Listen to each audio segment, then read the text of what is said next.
தமிழ் சினிமாவில் உச்சத்தில் இருக்கும் நடிகர் விஜய் தமிழக வெற்றி கழகத்தை தொடங்கி அரசியலில் நுழைந்துள்ளார். 2026 தமிழகத்தில் நடக்கும் சட்டசபை தேர்தலில் அவரது கட்சி களமிறங்க உள்ளது. இந்த தேர்தலுக்கு இன்னும் 13 மாதங்கள் மட்டுமே உள்ளது.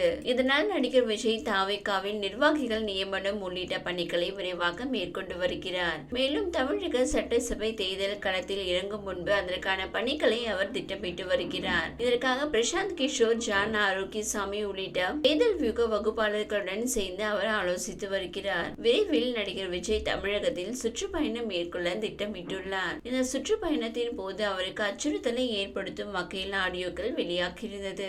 இந்நிலையில் தான் தற்போது நடிகர் விஜய்க்கு வைப்பிரிவு பாதுகாப்பு வழங்கப்பட்டுள்ளது. மத்திய உளவுத்துறை அளித்த தகவலின் அடிப்படையில் விஜய்க்கு வைப்பிரிவு பாதுகாப்பை மத்திய உள்துறை அமைச்சகம் வழங்கியுள்ளது. இதன் மூலம் நடிகர் விஜயின் பாதுகாப்புக்காக 11 பேர் பணியில் ஈடுபட உள்ளனர். இதில் 2 to 4 கமாண்டோக்களும் மற்றொரு போலீஸ்காரர்களாகவும் இருப்பார்கள். இவர்கள் 24 மணி நேரமும் சுழற்சி முறையில் விஜயின் பாதுகாப்பை உறுதி செய்வார்கள். இந்நிலையில் தான் நடிகர் விஜய்க்கு வைப்பிரிவு பாதுகாப்பு வழங்கப்பட்டு இருப்பது என்பது விவாதத்தை கிளப்பியுள்ளது.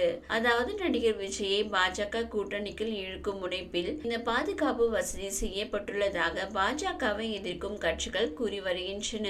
அதே வேளையில் பாஜக மற்றும் அதன் கூட்டணி கட்சிகளின் தலைவர்கள் நாட்டில் முக்கியமான நபர்களுக்கு அச்சுறுத்தல் ஏற்படும் போது மத்திய உள்துறை அமைச்சகம் இப்படியான பாதுகாப்பு வசதிகளை வழங்குவது வழக்கம்தான். இதில் அரசியல் உள்நோக்கம் இல்லை என்று கூறி வருகின்றனர். இந்நிலையில் தான் விஜய்க்கு வைப்பிரிவு பாதுகாப்பு வழங்கப்பட்டது பற்றி விடுதலை சிறுத்தைகள் கட்சியின் தலைவர் தொல் திருமாவளவனிடம் என்று கேள்வி கேட்கப்பட்டது. அதற்கு தொல் திருமாவளவன் பதிலளித்து கூறியதாவது: விஜய் கடிதம் எழுதி தனக்கு பாதுகாப்பு கோரினாரா என்பது தெரியவில்லை. அவருடைய வேண்டுகோள் இல்லாமலேயே மத்திய அரசு அல்லது மத்திய உள்துறை அமைச்சகம் நல்லெண்ணத்தின் அடிப்படையில் இந்த பாதுகாப்பை வழங்கி இருக்குமேயானால் அதை வரவேற்க கடமைப்பட்டிருக்கிறோம். ஆனால் இதிலும் ஒரு அரசியல் உள்ளதாக பொதுவெளியில் விவாதங்கள் எழுந்துள்ளன.